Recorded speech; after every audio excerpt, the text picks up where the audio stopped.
Dans cet exercice, on a trois fonctions à étudier et il faut qu'on détermine si elles sont injectives, bijectives, surjectives, ce qui nécessite évidemment qu'on sache ce que ça veut dire injectif, surjectif, bijectif.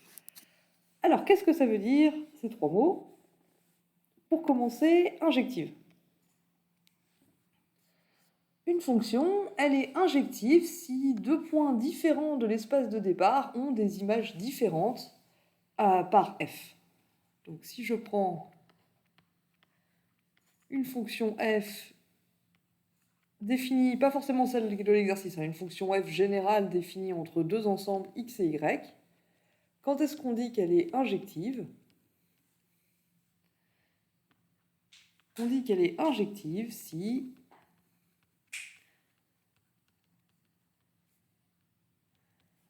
quand je prends deux points x1 et x2 dans grand X, dans l'ensemble de départ, s'ils sont différents,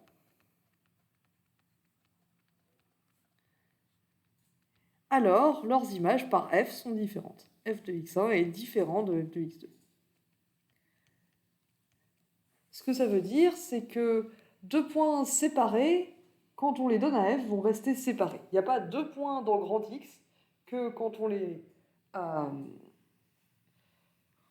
fait passer par f, ils deviennent le même point dans grand Y.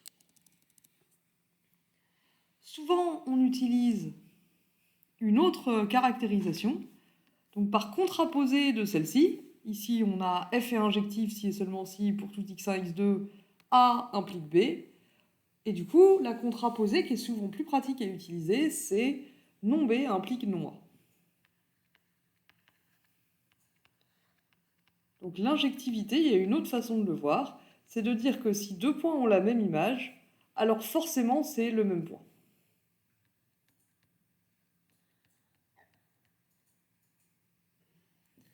Ça, c'est l'injectivité.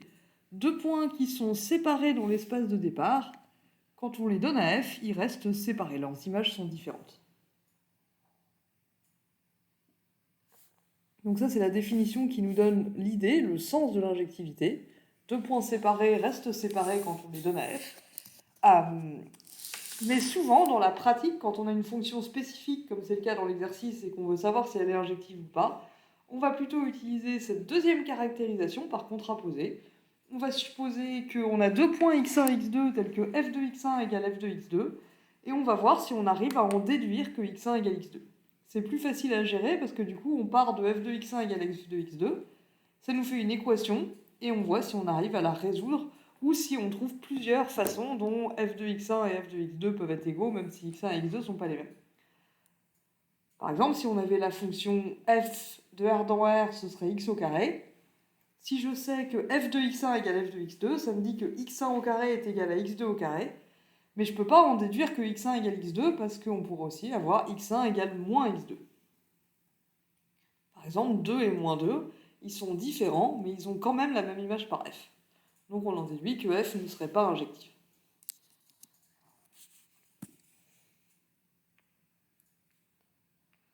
Et du coup, écrivons-le, parce que comment est-ce qu'on montre qu'une fonction n'est pas injective? Du coup, on va prendre la négation de la définition qui est au-dessus. Une fonction f n'est pas injective si on peut trouver deux points. Donc il s'agit de trouver deux contre-exemples, deux points x1 et x2 dans grand X, tels que on a la négation de cette implication. C'est quoi la négation d'une implication? Donc ici, on a A implique B. C'est quoi la négation de ça? C'est A et non B. Attention, la négation d'une implication, c'est pas une implication. La négation de grand A implique grand B, c'est A et pas grand B. Donc ici, c'est quoi A et pas grand B? C'est trouver deux points qui sont différents, qui vérifient A, x1 différent de x2, et la négation de grand B, donc f de x1 égale f de x2. Dire qu'une fonction n'est pas injective, c'est dire qu'il y a deux points différents qui ont la même image par f. Donc ça, c'est l'injectivité. L'injectivité, ce sont des fonctions qui gardent séparés les points séparés de l'espace de départ. Et une fonction pas injective, du coup, c'est une fonction où il y a deux points différents dans grand X que quand on les donne à f, on a f, je le vois comme une flèche entre un ensemble grand X qui est ici et un ensemble grand Y qui est là. on a deux points dans grand X séparés, et f de x1 égale f de x2 dans grand Y. Ça, c'est pas injectif. Et une fonction qui est injective, c'est une fonction qui laisse les points séparés, loin les uns des autres. C'est quoi une fonction surjective? Une fonction, elle est surjective si tous les points de l'espace d'arrivée, donc cette fois on va parler de l'espace d'arrivée, Y, ont un antécédent par f.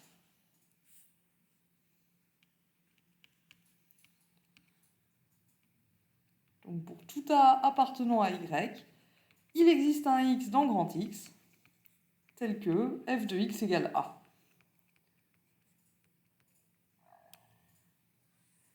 Une fonction f, elle est surjective si tous les points de Y, on peut leur trouver un X tel que A égale f de x. Reprenons la fonction f de x égale x au carré. Si je la prends de R dans R, eh bien, elle ne va pas être surjective. Pourquoi? Parce que moins 1 appartient à R, à l'espace d'arrivée, mais je ne peux pas trouver de x dans R, tel que x au carré égale moins 1, c'est pas possible. Donc moins 1 n'a pas d'antécédent. Donc f, elle n'est pas surjective. Par contre, si je considère la fonction f de x égale x au carré de R dans R+, là, elle est surjective. Parce que du coup, n'importe quel élément de R+, si je prends un A dans R+, alors comme il est dans R+, il est positif, je peux prendre sa racine carrée. Et f de racine carrée de A, ça fait racine de A au carré, ça fait A. Donc si je prends la fonction carrée de R dans R+, celle-là, elle va être surjective. Donc dans la pratique, pour montrer qu'une fonction est surjective, on va prendre un point de l'espace d'arrivée, A, qu'on ne connaît pas, on sait juste qu'il est dans l'espace d'arrivée, et on essaye de résoudre l'équation f de x égale A. On essaie de trouver le x qui va bien. Et du coup, c'est quoi pas surjective? Une fonction, du coup, elle n'est pas surjective. Donc là, à nouveau, je prends la négation de la définition qui est au-dessus. Pour montrer qu'une fonction n'est pas surjective, il faut que je trouve un exemple de A dans Y qui n'a pas d'antécédent par f. Et dans ce cas-là, la fonction n'est pas surjective. Et enfin, une fonction est bijective si elle est à la fois injective et surjective.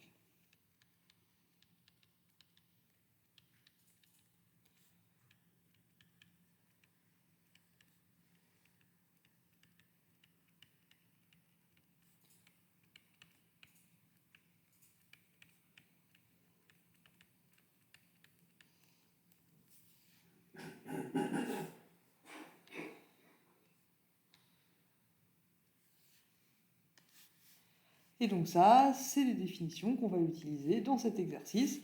Ça nous fera des exemples concrets pour illustrer ces différentes définitions.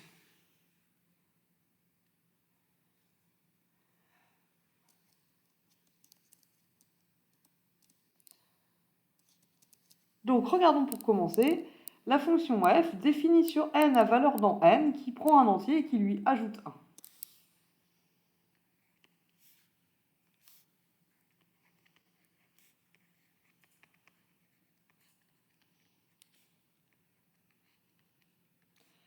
Alors, pour savoir si elle est injective, comment est-ce que je fais du coup? Je vais prendre n1 et n2 dans grand N. Je vais supposer que f de n1 égale f de n2 et je vais voir si j'arrive à en déduire que n1 égale n2. Soit n1, n2 appartenant à grand N. On suppose, donc là j'essaye de montrer cette implication. Pardon, celle-là. Je suppose que f de n1 égale f de n2 et j'essaie d'en déduire n1 égale n2. Si j'y arrive, alors f sera injectif. Si j'y arrive pas, j'essaierai de comprendre pourquoi j'y arrive pas et peut-être que ça me donnera une idée de contre-exemple qui me montrera qu'elle l'est pas.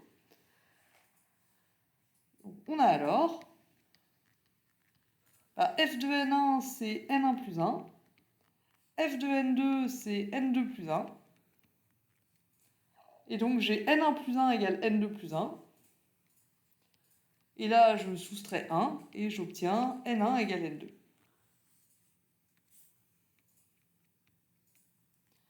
Du coup, si je suppose f de n1 égale f de n2, j'arrive sans trop de douleur à en déduire que n1 égale n2.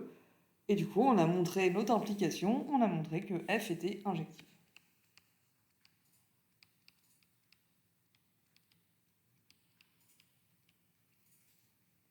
Maintenant, est-ce qu'elle est surjective?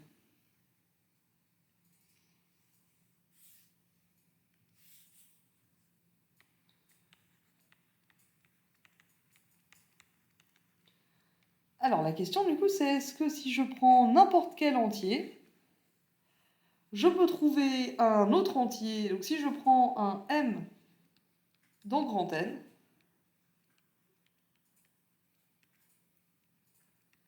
est-ce qu'il existe un n dans grand N tel que f de n égale m?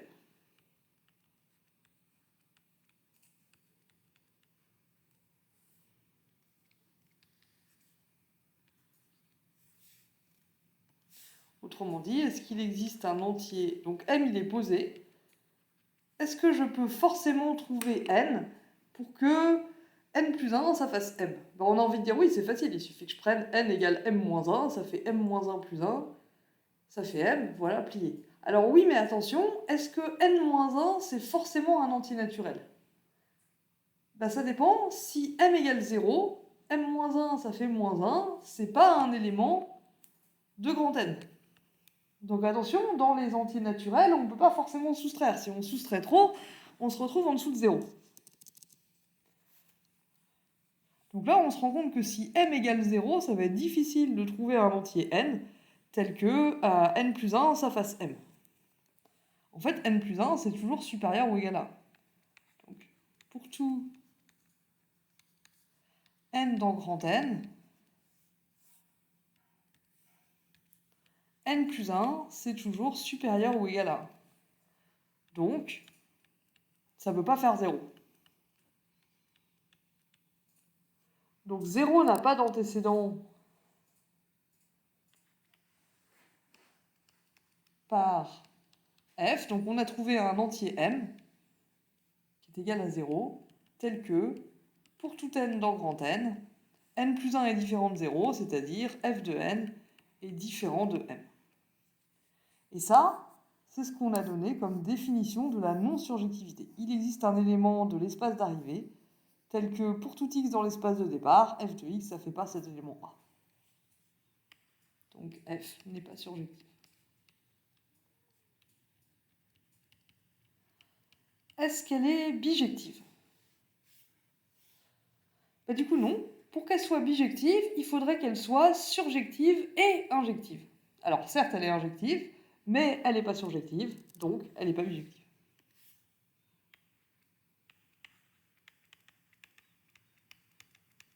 Dès qu'il y en a un des deux qui rate, la fonction ne peut pas être bijective.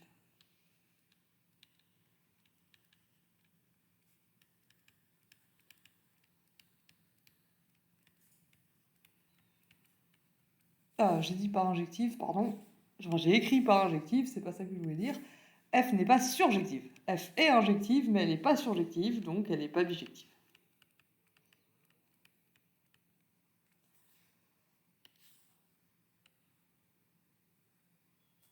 Et c'est tout ce qu'on avait à raconter sur la fonction f. Alors passons maintenant à la fonction z, à la fonction g, pardon, qui lui ressemble beaucoup, ce qui est défini donc de z dans z et qui a n associe n-1. Donc on prend un entier relatif et on lui soustrait 1. G de moins 3, ça fait moins 4, G de 5, ça fait 4, G de 637, ça fait 636.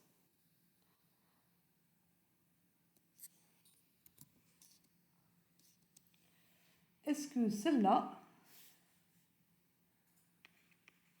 elle est injective, surjective, bijective?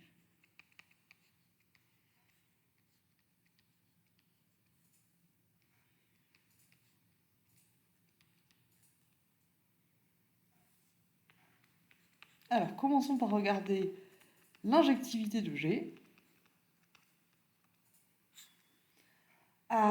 Du coup, comme précédemment, je vais prendre N1 et N2 dans l'ensemble de départ, ici c'est Z, et je vais supposer qu'ils ont la même image par G, et je vais voir si j'arrive à en déduire que N1 égale N2.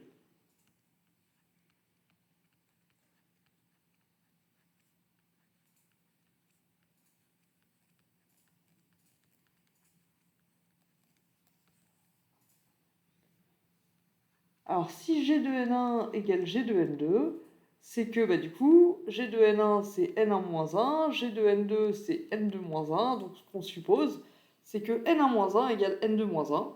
Est-ce que je peux en déduire que N1 égale N2? Ben oui, j'ajoute 1.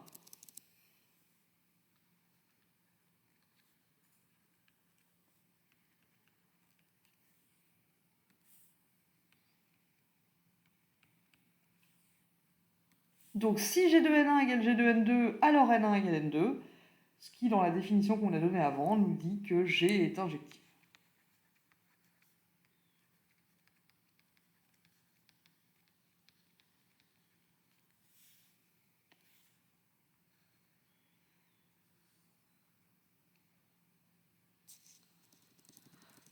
Est-ce que maintenant G est surjectif?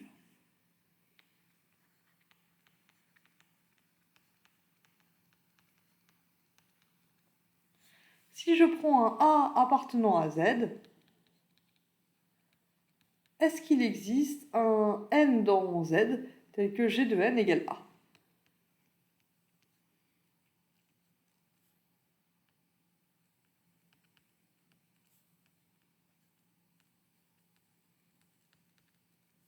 C'est-à-dire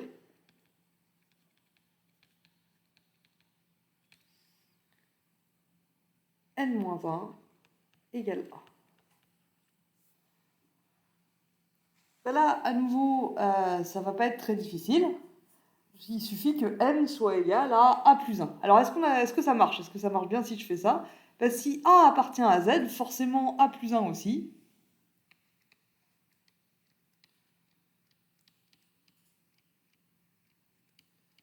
Donc on peut prendre N égale A plus 1. Si on fait ça, N appartient à Z. Ça c'est bon. Et G de N, du coup c'est G de A plus 1. Par définition de G, G de N c'est N-1, donc G de A plus 1 c'est A plus 1 moins 1 qui fait A. Donc G est surjectif.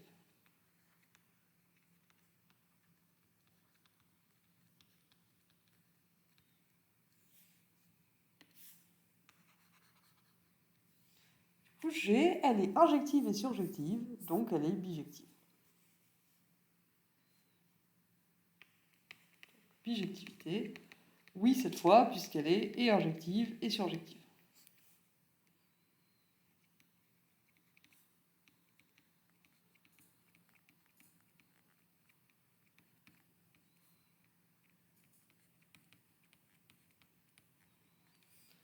Donc G est bijective.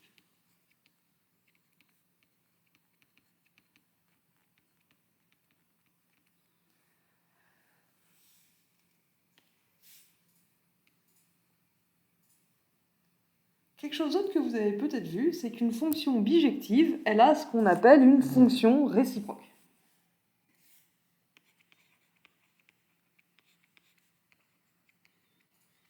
G admet donc une fonction réciproque.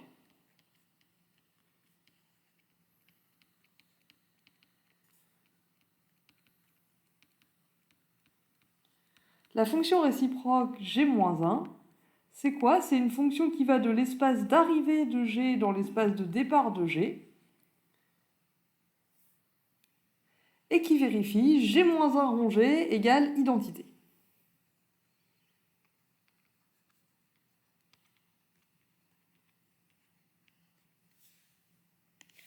Donc la fonction réciproque, elle vérifie que pour tout n dans Z, G-1 de G de N, ça fait N, et G de G-1 de N, ça fait N. Et ici, l'application réciproque, du coup, comment je trouve G-1 de N? Je sais que G de G-1 de N, ça fait N, et j'ai trouvé, quand j'ai étudié la surjectivité, que si je veux que G de truc, ça fasse N, ça fasse A, je veux dire, je vais plutôt écrire comme ça. On veut que G de G-1 de A et g-1 de g de a, ça fasse a. Comment je m'arrange pour que g de g-1 de a, ça fasse a? Qu'est-ce qu'il faut que je mette là-dedans? Qu'est-ce qu'il faut que je mette dans G pour que G de truc ça fasse A? Ce qu'on a trouvé quand on a étudié la surjectivité, c'est que G de A plus 1, ça fait A. Donc ici, G-1 de A, c'est l'antécédent de A par G, c'est A plus 1. G-1, en quelque sorte, c'est une fonction qui défait ce que G a fait. G, elle prend un entier, si c'est une fonction générale, je veux dire, elle prend un entier, elle le transforme, et G-1, elle défait ce que G a fait, et on retombe sur l'entier qu'on avait au départ. C'est ça que ça veut dire la fonction réciproque. Donc là, on ne le demandait pas, mais c'est une caractéristique importante des fonctions bijectives d'avoir cette fonction réciproque. Quand on a une fonction bijective, on peut défaire ce qu'elle a fait par la fonction réciproque. Donc là, c'était G. Et maintenant, on a une fonction H. Cette fois, elle va de R2 dans R2. R2, c'est l'ensemble de tous les couples de réels. Donc cette fonction, elle prend un couple de réels et elle envoie un autre couple de réels après avoir transformé celui qu'on lui a donné. Donc H, la troisième fonction qu'on va étudier.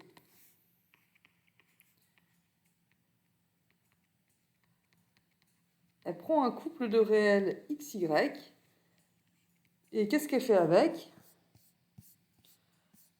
Alors elle somme x et y et après elle soustrait x et y et ça nous fait un nouveau couple de réels.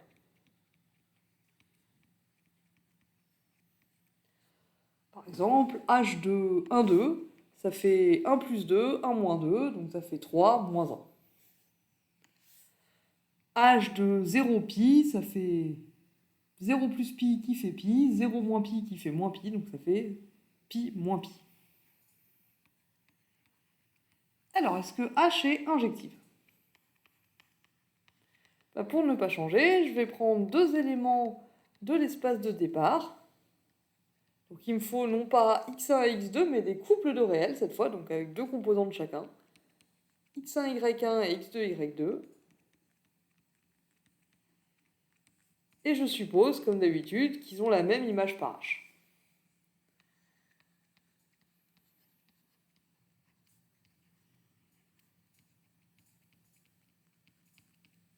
Donc on suppose que H de x1, y1 est égal à H de x2, y2. Est-ce qu'on peut en déduire que x1 égale x2 et y1 égale y2? C'est ça la question du coup. On veut en déduire que x1, y1 est égal à x2, y2, c'est-à-dire que x1 égale x2 et que y1 égale à y2. Alors si h de x1, y1 égale h de x2, y2, h de x1, y1, c'est le couple x1 plus y1, x1 moins y1. Et on a supposé que c'était égal à x2 plus y2, x2 moins y2. Donc, si ces deux couples-là sont égaux, c'est que leurs composantes sont égales. x1 plus y1, il faut que ce soit égal à x2 plus y2. x1 moins y1, il faut que ce soit égal à x2 moins y2. Très bien. Alors, est-ce que je peux en déduire que x1 égale x1 égale x2, y1 égale y2? Là, ce qu'on peut voir, c'est que si je somme les deux équations, donc la première ligne, je vais l'appeler L1, la deuxième ligne, je vais l'appeler L2. Je sais que x1 plus y1, ça fait x2 plus y2. Si je somme les deux, L1 plus L2, ça va simplifier les y1.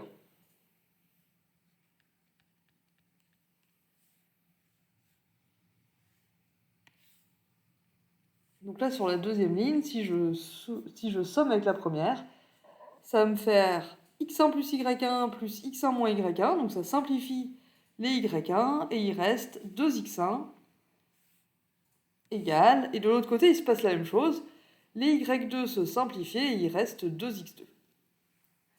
Mais du coup, si 2x1 égale 2x2, alors x1 égale x2.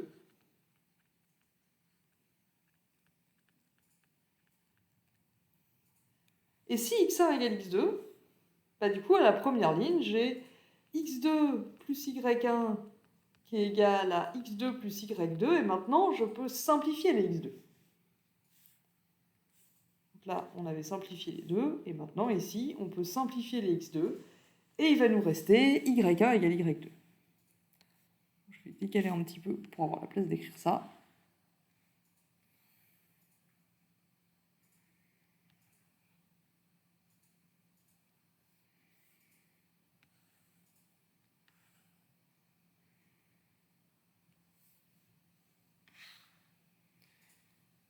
Voilà.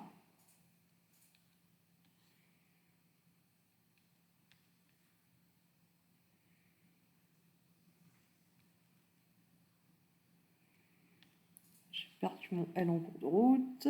Parfait. Et du coup, au final, ce que j'obtiens, c'est que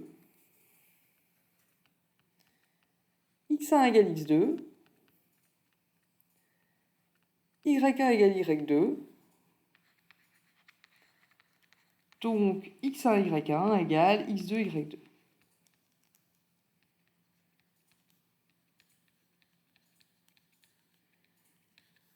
Donc si on suppose que h de x1 y1 égale h de x2 y2, on peut en déduire que x1 y1 égale x2 y2, et du coup on a montré que la fonction h était injective.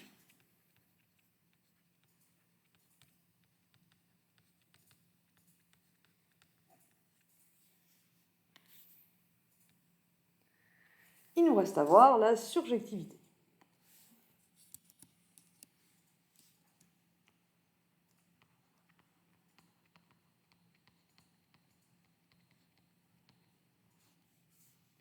Donc je prends un AB dans R2.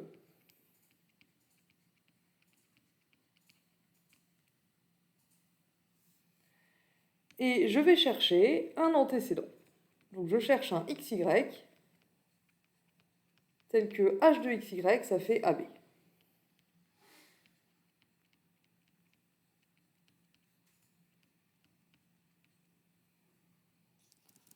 Ok, alors qu'est-ce que ça me dit H de XY égale AB?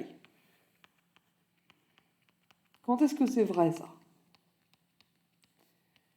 Bah, du coup, H de XY égale AB, ça revient à dire que X plus Y, X moins Y égale AB, égale AB. Donc X plus Y, il faut que ça fasse A, et X moins Y, il faut que ça fasse B.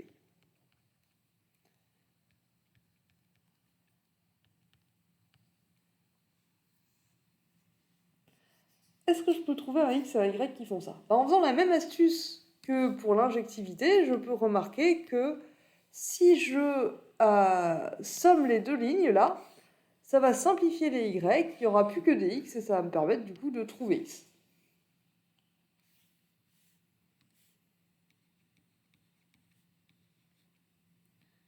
Donc on va se retrouver avec X plus Y plus X moins Y qui fait 2X et ça va faire A plus B. Pendant ce temps-là, X plus Y ça fait A. Là j'ai fait L1 plus L2.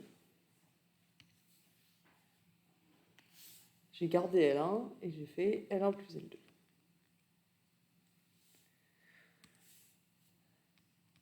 Du coup, c'est qui X? Pour que les équations fonctionnent, il faut que X soit égal à A plus B sur 2. Mais si X est égal à A plus B sur 2, Y, du coup, il est égal à A moins X, et je vais aussi pouvoir calculer Y.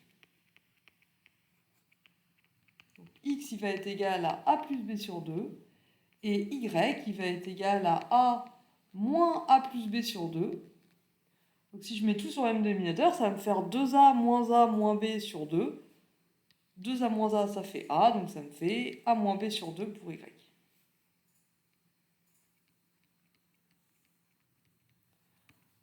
Donc AB, quel qu'il soit dans R2, a un antécédent par H, et cet antécédent, c'est A moins B sur 2, non, A plus B sur 2, X d'abord, et A moins B sur 2.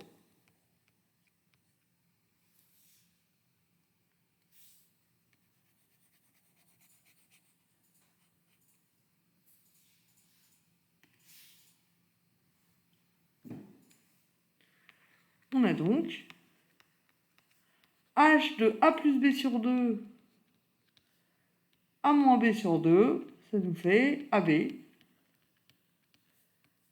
quel que soit A et B dans R. Donc H est surjectif. Parce que du coup, si je prends n'importe quel AB dans R2, j'ai réussi à trouver un antécédent, et cet antécédent, c'est A plus B sur 2, A moins B sur 2. Du coup, H, elle est injective et surjective, donc elle est bijective.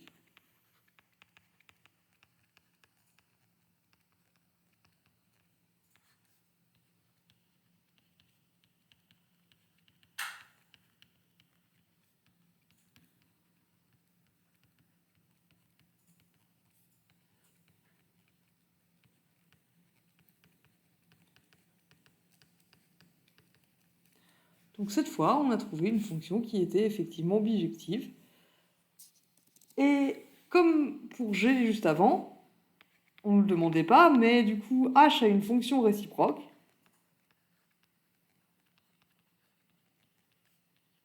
Ou une bijection réciproque, H-1.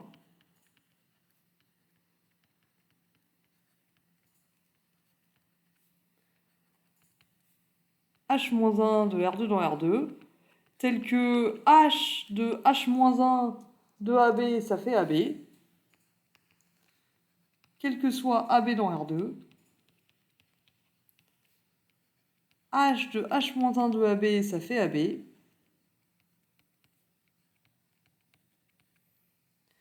et H-1 de H de AB, ça fait AB aussi.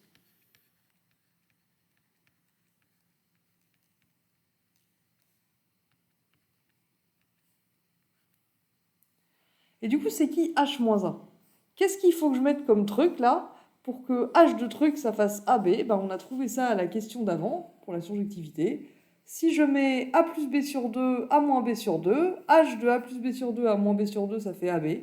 Donc si je pose H-1 de AB, c'est A plus B sur 2, A moins B sur 2, alors j'aurai H de H-1 de AB égale AB. Et je vous laisse vérifier que H-1 de H de AB, ça fait AB aussi.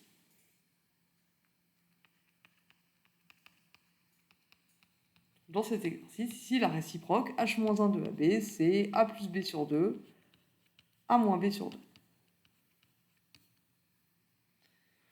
Ça, c'était juste une remarque. À nouveau, on ne nous le demandait pas, on nous demandait juste de déterminer si la fonction la fonction H était injective, surjective, bijective. Et on l'a fait, et c'est tout ce qu'on avait à faire pour cet exercice. Je vous remercie de votre attention.